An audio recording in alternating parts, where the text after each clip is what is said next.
La mousson est un phénomène météorologique saisonnier récurrent qui trouve son origine dans les variations de température entre les grandes masses terrestres et les océans.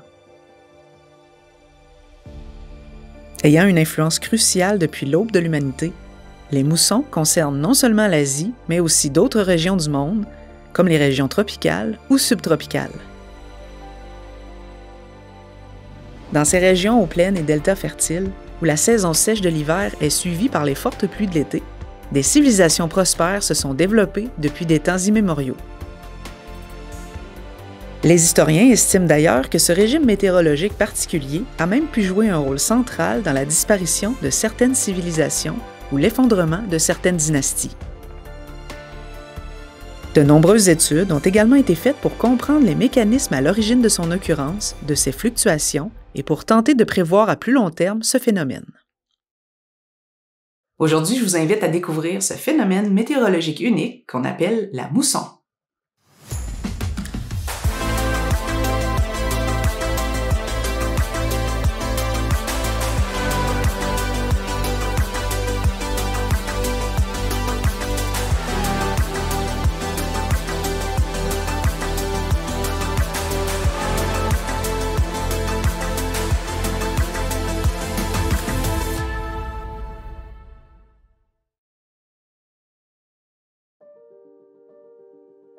Les moussons sont des phénomènes météorologiques complexes qui reposent sur la variation de température entre les océans et les continents. Ce contraste thermique génère des vents saisonniers qui changent de direction 2 fois par an, apportant des périodes de pluie abondantes suivies de saisons plus sèches. Le fonctionnement des moussons peut être divisé en 2 phases principales, la mousson d'été et la mousson d'hiver. La phase la plus marquante des moussons se produit en été. Pendant cette période, les terres se réchauffent beaucoup plus vite que les océans. Ce réchauffement rapide crée une zone de basse pression sur les continents, tandis que la mer, plus fraîche, reste sous l'influence d'une haute pression. En conséquence, les vents se déplacent des régions à haute pression, les océans, vers les régions à basse pression, les continents. Ces vents transportent une grande quantité d'humidité provenant des océans qui, en entrant en contact avec les terres plus chaudes et en montant en altitude, se condensent et provoquent des précipitations massives.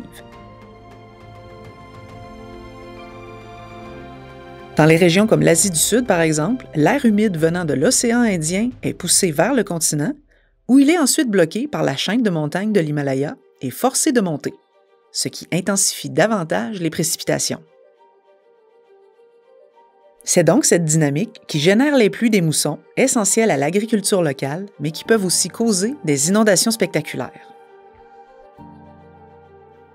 La phase inverse du cycle se produit en hiver lorsque les terres se refroidissent beaucoup plus rapidement que les océans. À ce moment, les continents sont dominés par des zones de haute pression, tandis que les océans, plus chauds, développent des zones de basse pression. Les vents soufflent alors de la Terre vers les océans en portant l'air sec et froid. Cela marque une période de sécheresse dans les régions qui, quelques mois plus tôt, avaient reçu d'importantes quantités de pluie. Par exemple, en Inde, la mousson d'hiver amène des conditions beaucoup plus sèches et dans certaines régions, les températures peuvent chuter de manière significative. Ces vents, souvent secs, traversent les terres sans provoquer de précipitations importantes, car l'air est généralement dépourvu d'humidité. Les moussons sont des éléments essentiels du climat global. Elles influencent directement les saisons dans les régions tropicales et subtropicales, mais leur influence peut également se faire sentir à l'échelle mondiale. Ces vents, riches en humidité pendant l'été et secs durant l'hiver, façonnent le climat et les activités humaines dans de nombreuses régions du monde.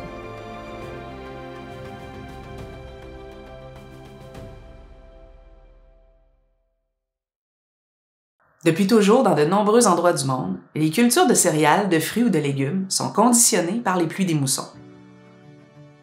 Par exemple, en Asie du Sud, le riz, une céréale de base pour des millions de personnes, dépend presque entièrement des pluies de la mousson pour assurer les récoltes abondantes.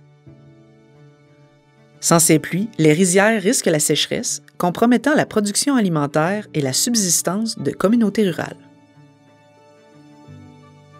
Cependant, des pluies excessives peuvent provoquer des inondations dévastatrices, détruisant des infrastructures et des habitations, tout en rendant les terres agricoles inutilisables.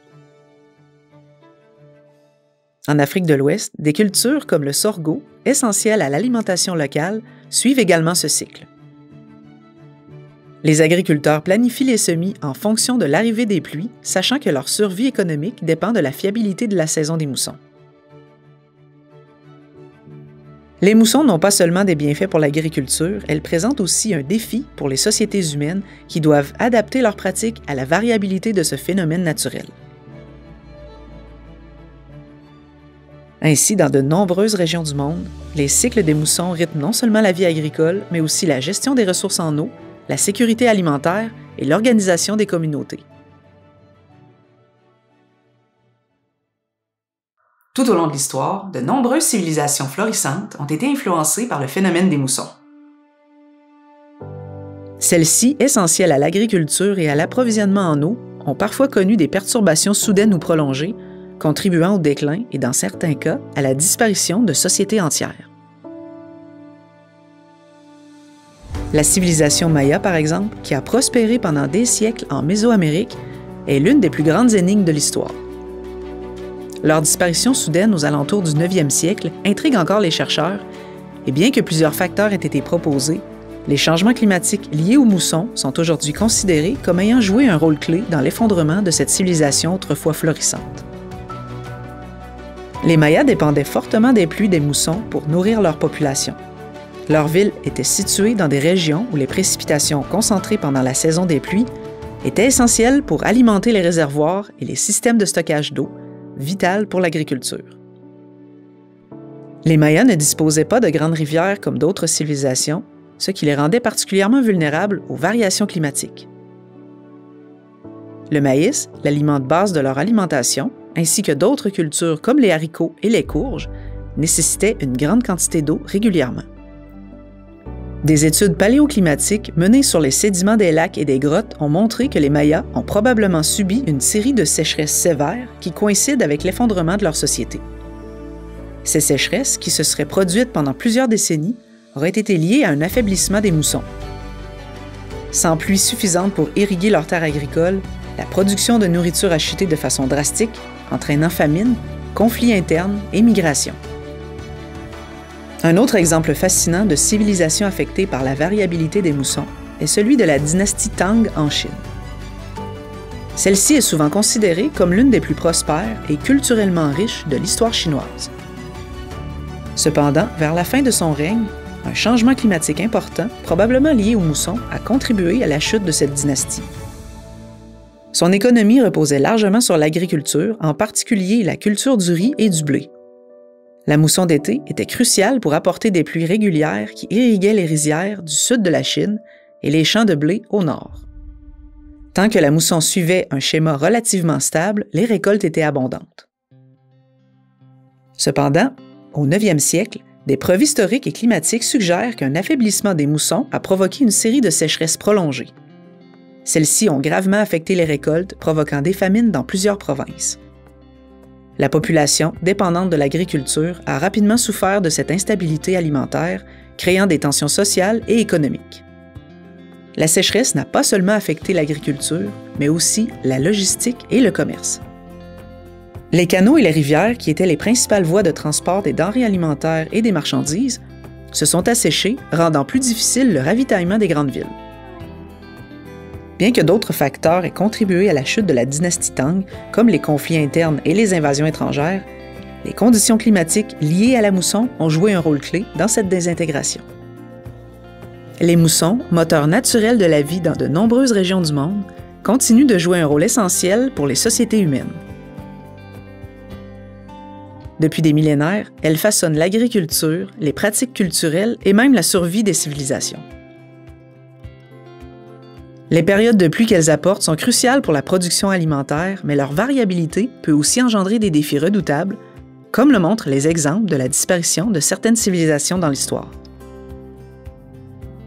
Aujourd'hui, face au changement climatique, la compréhension des moussons est plus que jamais essentielle pour anticiper ses impacts sur les populations dépendantes de ce cycle climatique unique. Et voilà, c'est tout pour aujourd'hui. Si, comme d'habitude, la géographie et les sciences vous passionnent, je vous invite à vous abonner à ma chaîne et on se dit à très bientôt pour un prochain épisode.